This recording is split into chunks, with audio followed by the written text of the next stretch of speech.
ओम नमो भगवते वासुदेवाय नमः। स्वागत है आप सभी का मेरे यूट्यूब चैनल पर। आज मैं आपको अश्विनी मास के कृष्ण पक्ष की इंद्रा एकादशी की कथा सुना रहा हूँ। इस कथा के श्रवण करने से पितृ प्रसन्न होते हैं, भगवान विष्णु प्रसन्न होते हैं और प्रत्येक मनोकामना पूरी हो जाती है। धर्मराज युधिष्ठिर बोले कि हे भगवान, अश्विनी मास के कृष्ण पक्ष की एकादशी का क्या नाम है, उसकी विधि और फल क्या है, सो कृपा करके कहिए। भगवान श्री कृष्ण कहने लगे कि हे राजन, इस एकादशी का नाम इंद्रा एकादशी है। इस एकादशी के व्रत के करने से समस्त पापों का नाश हो जाता है तथा नरक में गए हुए पितरों का उद्धार हो जाता है। इसकी कथा को सुनने मात्र से वाजपेयी यज्ञ का फल प्राप्त होता है। जिस किसी को भी पितृदोष लगा हो या जिसके पितृ रुष्ट हों या जिनके पितृ दुखित अवस्था में हों, श्राद्धों से पहले उनको दुखित अवस्था में दर्शन दे रहे हैं या आपके घर में कोई ना कोई बीमार रहता है तो आप समझ जाना कि आपके ऊपर पितृदोष है। आपको इस एकादशी का व्रत रख के इसका फल पितरों को समर्पित कर देना चाहिए। भगवान श्री कृष्ण कहते हैं, धर्मराज युधिष्ठिर, अब मैं तुम्हें एक कथा सुनाता हूँ। इस कथा के श्रवण करने से इस एकादशी के महत्व के बारे में तुम्हें ज्ञान होगा। सतयुग में महेशमती नाम की नगरी में इंद्रसेन नाम का एक अत्यंत प्रतापी राजा राज्य करता था। एक समय जब राजा अपनी राजसभा में सुखपूर्वक बैठा था, महर्षि नारद आकाश मार्ग से उतर कर वहाँ आए। महर्षि नारद बोले कि हे राजन, आपके राज्य में सब प्रकार कुशल तो है। मैं आपकी धर्मपरायणता को देखकर अत्यंत प्रसन्न हूँ। तब राजा ने कहा कि हे महर्षि, आपकी कृपा से मेरे राज्य में सब कुशल से है। यानी देव ऋषि नारद जी आकाश मार्ग से होते हुए राजा इंद्रसेन की सभा में आए। राजा इंद्रसेन बड़ा ही धार्मिक राजा था। भगवान विष्णु का पूजन करता था, भगवान शिव की पूजा करता था तथा पितरों का भी पूजन किया करता था। प्रजा का पुत्र के समान पालन करता। उसके राज्य में प्रजा दुखी नहीं थी। उसके राज्य में हर प्रकार का सुख और वैभव था। तभी देवऋषि नारद जी राजा की सभा में आते हैं और राजा से कहते हैं कि हे राजन, सब कुशल से तो है। मैं तुम्हारी धर्मपरायणता देख करके बड़ा प्रसन्न हूँ। हे राजन, मैंने आपके राज्य में देखा, आपकी प्रजा धर्मपरायण है। आपकी प्रजा भगवान की भक्त है, नियमों का पालन करती है, यज्ञ अनुष्ठान में रुचि रखती है तथा सभी धर्म के कार्यों को करती है और ये आपकी प्रेरणा से ही है। इस पर नारद जी की बात सुनकर राजा कहने लगे कि हे महर्षि, ये सब आपकी कृपा है, आपका आशीर्वाद है। आपके आशीर्वाद से ही ये सब हो रहा है। इस पर नारद जी कहने लगे, हे राजन, मुझे महान आश्चर्य हो रहा है। इतने बड़े धार्मिक राजा का जो पिता है वह यमराज की सभा में उदास बैठा है। एक समय जब मैं ब्रह्मलोक से यमलोक गया तो उस जगह यमराज की सभा के मध्य मैंने तुम्हारे पिता को देखा।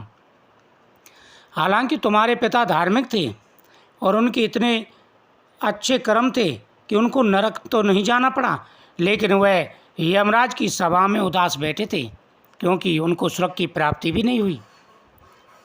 तुम्हारा पिता महान ज्ञानी, दानी तथा धर्मात्मा था। वह एकादशी का व्रत बिगड़ जाने से यमलोक को गया है। तुम्हारे पिता ने तुम्हारे लिए एक संदेश भेजा है। यदि मेरा पुत्र इंद्रसेन अश्विनी मास की कृष्ण पक्ष की इंद्रा एकादशी का व्रत कर उस व्रत का फल मेरे लिए संकल्प कर दे तो मेरी मुक्ति होकर स्वर्गलोक की प्राप्ति होगी। हे राजन, जब मैं सभा में गया तो तुम्हारे पिता ने मुझे देखा और कहा कि हे देवऋषि, मेरे पुत्र तक एक संदेश पहुंचा दीजिए। उससे बोलना कि तुम्हारा पिता यमराज की सभा में बैठा है, स्वर्ग नहीं गया।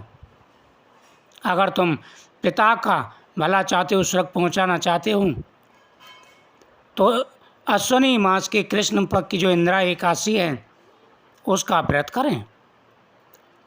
तुम्हारे पिता ने एक संदेश भेजा है। यदि मेरा पुत्र इंद्रसेन अश्विनी मास के कृष्ण पक्ष की इंद्रा एकादशी का व्रत का उसका फल मेरे लिए संकल्प कर दे तो मेरी मुक्ति होकर स्वर्गलोक की प्राप्ति होगी। जब राजा ने महर्षि नारद के इन वाक्यों को सुना तो उसे महान दुख हुआ और उसने कहा कि हे महर्षि, आप इस व्रत की विधि मुझे बताइए। जब देव ऋषि नारद ने राजा से ये वाक्य कहे तो राजा दुखी होकर के बोला कि हे देव ऋषि, मुझे बड़ा दुख हो रहा है। अब शीघ्र से शीघ्र मुझे वह विधि बताइए जिससे मैं अपने पिता के कष्टों को दूर कर सकूं। नारद जी बोले, हे राजन, अश्विनी मास के कृष्ण पक्ष की दशमी के दिन प्रातःकाल श्रद्धा सहित स्नान करना चाहिए। इसके पश्चात दोपहर को भी स्नान करना चाहिए। उस समय जल से निकलकर श्रद्धापूर्वक पितरों का श्राद्ध करें और एक समय भोजन करें। रात्रि को पृथ्वी पर शयन करें। दूसरे दिन अर्थात एकादशी के दिन प्रातःकाल दांतुन करें और स्नान करें। उसके पश्चात भक्ति पूर्वक व्रत का संकल्प करते हुए कहे कि आज मैं निराहार रहूँगा, आज मैं पूरे दिन निर्जल रहूँगा, अन्न नहीं खाऊँगा। हे प्रभु, आप मेरे इस व्रत को स्वीकार करें और समस्त भोगों का त्याग कर कल भोजन करूँगा। हे भगवान, आप मेरी रक्षा करने वाले हैं, आप मेरे व्रत को पूर्ण करें। इस प्रकार आचरण करके दोपहर को सालग्राम जी की मूर्ति के आगे फलाहार करें और दक्षिणा दें। भोजन में से कुछ हिस्सा गौ को दे और विष्णु भगवान की धूप दीप नैवेद्य आदि से पूजा करें तथा रात्रि जागरण करें। इसके पश्चात द्वादशी के दिन मौन होकर बंधु बांधव सहित भोजन करें। बस यही इंद्रा एकादशी के व्रत की विधि है। हे राजन, जिस विधि से मैंने तुम्हें बताया है उस विधि से अगर तुम एकादशी का व्रत करते हैं तो तुम्हारे पितरों को अवश्य मुक्ति मिलेगी। हे राजन, यदि तुम आलस्य त्याग इस एकादशी का व्रत करोगे तो तुम्हारे पिता अवश्य ही स्वर्गलोक को प्राप्त होंगे। महर्षि नारद राजा को यह उपदेश देकर अंतर्ध्यान हो गई। राजा ने इंद्रा एकादशी के आने पर उसका विधि पूर्वक व्रत करने से उसका फल अपने पिता को दिया। इस व्रत के करने से पिता स्वर्गलोक को जाने लगा। देवता उसके ऊपर पुष्पों की वर्षा करने लगे। वह गरुड़ पर चढ़ कर के स्वर्ग को जाते हुए अपने पुत्र को अनेक प्रकार के आशीर्वाद देता हुआ स्वर्ग को चला गया। राजा इंद्रसेन भी एकादशी के व्रत के प्रभाव से इस लोक का सुख भोगकर अंत में स्वर्गलोक को गया। भगवान श्री कृष्ण कहते हैं कि हे धर्मराज युधिष्ठिर, यही इंद्रा एकादशी का महत्व की कथा है। इस कथा के पढ़ने व सुनने मात्र से ही समस्त पाप नष्ट हो जाते हैं और अंत में